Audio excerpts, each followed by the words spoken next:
Good afternoon, ladies and gentlemen. Can we get a big round of applause for Shaker for bringing me on with a very kind and polite introduction? Just going to keep my cane aside before people mistake me for a pimp. Are we all well? Good. On a Sunday afternoon, having a few drinks, being inspired. Let me just start by saying one thing, ladies and gentlemen. I don't want to sound patronizing in any way, but I just want to say to all the people who can hear me, I think we should make a shift in our mindsets these days and stop being inspired by resumes and start being impressed by attitudes. Because I think we give too much importance to MBAs, PhDs. I don't think they mean much because they just reflect your academic achievement as opposed to an individual that you are. So the reason I said this up front is because I don't have many academic qualifications. Just to get that out there. So my name is Sundeep Rao, and I just kept my inspiration to the side. One sec, that's a small inspiration. So what I do, basically I'm partially blind, just to make things easier. I lost my sight when I was 8 years old to a condition called juvenile macular degeneration. I'm 33 and my eye condition is still juvenile. So it's kind of pissing off, doesn't mature at all. So I am partially blind. People don't understand when I say I'm partially blind. They're like, what is partial blindness? They're like, can't you be fully blind? It's a lot easier to understand. So when I was 8, I went to this really macho school called Sapphires Girls High School. I did. I mean, that's not why I lost my sight. God's way of punishing. He's lecherous. No. So one day I don't remember, but I remember for this talk. Looking at the blackboard, I don't know why they call it that, it's really racist, and really long strokes. Anyway, but I lost my central vision overnight. It was pretty impressive, right? Like one day you can check out, I was 8, so I used to check out a lot of girls back then. And suddenly you can't see anything from the center of your eyes. So it's pretty terrifying. And people ask me, like, do you remember how it is to see? I'm like, no. And they're like, can you see clearly in your dreams? I can't, which is really scary, right? They're dreaming of like really interesting things. Suddenly it's like, oh God, even in my eyes. But, and what the best part about this is that people ask me, do you remember what it felt like growing up with a disability, growing up with lack of sight? And the good thing as a child is any child goes through a lot of problems, a lot of kids have these issues. Fortunately, mine wasn't that severe. There's a lot of kids who face other issues. Is that as a child, you don't really think of the social consequences of the disability you have. You just want to live life. And sometimes when life takes over your disability, that's when you have fun.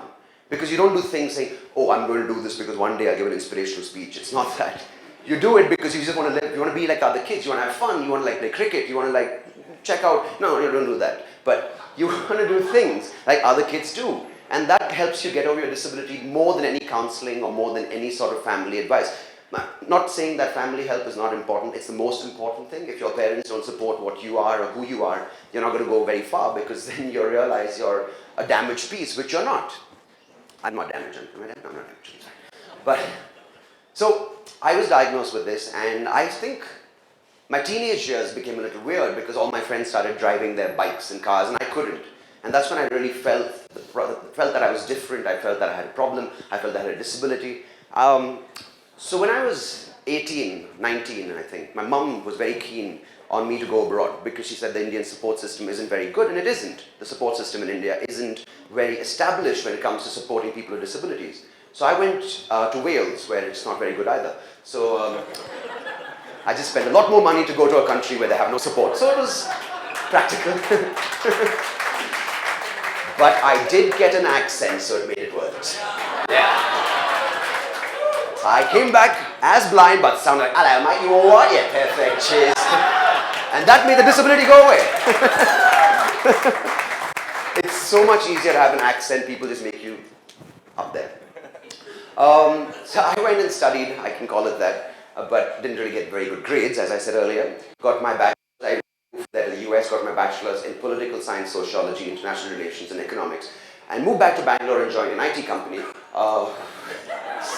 Natural progression of a sociologist. Came back, but all these things were fine. I went there, got confidence, got an accent, got a stamp on my passport. All looked good in theory, but it never made me sort of complete as a person because I used to always be insecure about my disability, right? You always have people like, what's wrong with your eyes? I'm like, I'm drunk. You always blame it on alcohol, right? But then I started doing this really interesting called stand-up comedy in 2010. The first couple of years were terrible because no one used to laugh at my jokes. It's really interesting because I used to use humor when I was growing up as a defense mechanism. You know, the easiest way to diffuse a situation is either beat the person up or crack a joke. And you see me, I can't beat many people up with a body like this. So humor is a good sort of defense mechanism. It came in handy in my teenage years, in my early 20s. And I thought, you know, if I can make my friends laugh, how hard is it to make others laugh? Bloody hard.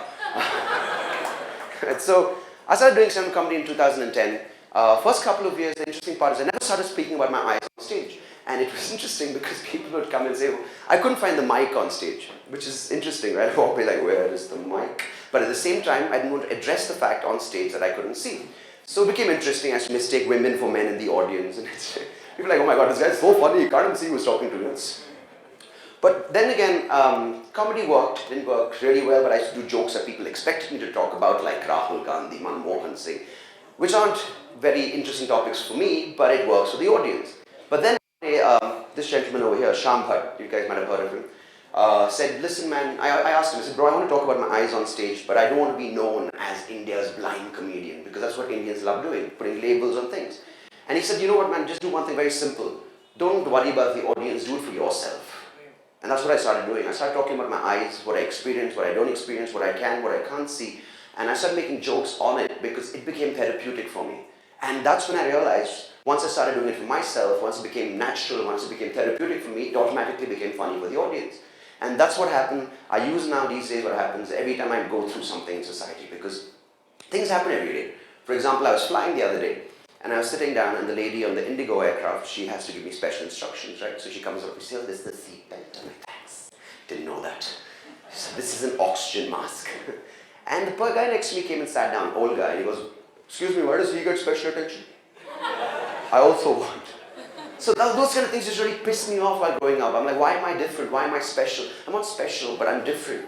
But these days, it becomes a joke on stage, so it's fantastic, right? I use what people do against me, not intentionally. People mean well, but they don't know how to react, right? They don't know how to react when they see my stick. They get really, really scared. And they come and ask me, like, Sundeep, what happened to your leg? See, any good human being,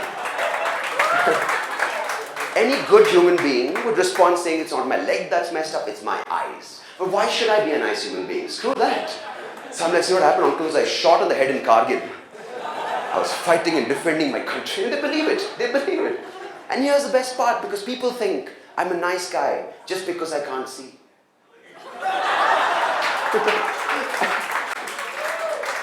Because people think that all disabled people are nice people, all disabled people are friends.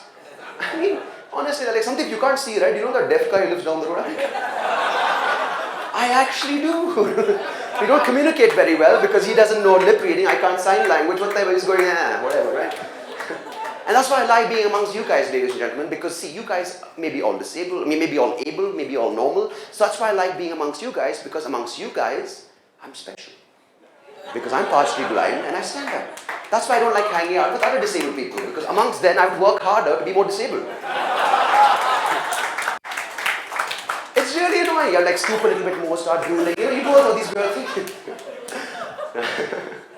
But it's really annoying being disabled. I'll tell you why, because disabled people always, you never hear about the disabled guy who chills at home and drinks coffee. They're all inspiring. You meet them, no legs, no hands, climbed Mount Everest. I'm like, damn it, now what do I have to do? It's ridiculous. But I'll end by saying one thing, ladies and gentlemen. Comedy is a good thing. People don't understand what stand-up comedy is all the time. They're like, what is stand-up comedy? And I'm like, stand-up comedy, for me, is an intellectual representation of a social observation presented in a dramatic manner by a human being to provoke laughter. Oh, what an And people hear that, they're like, jokes, Yes, pretty much that, yeah. No point being intellectual. So what my goal in life is to do is, I recently got diagnosed with a wife, so that changes things. Now, but very simply put, ladies and gentlemen, everyone has their own inspiration. I think it's good to be here this afternoon, and it's lovely for all of you. Thank you for giving the time to look forward to my story and hearing the story. I think we all have it within us to be our own inspiration. I don't think we need to read self-help books, get an MBA or climb a mountain. I think very simply put, if you listen to your heart, listen to your soul, listen to your life, inspiration comes from there. So my goal, ladies and gentlemen, is to change the world one smile at a time. Thank you.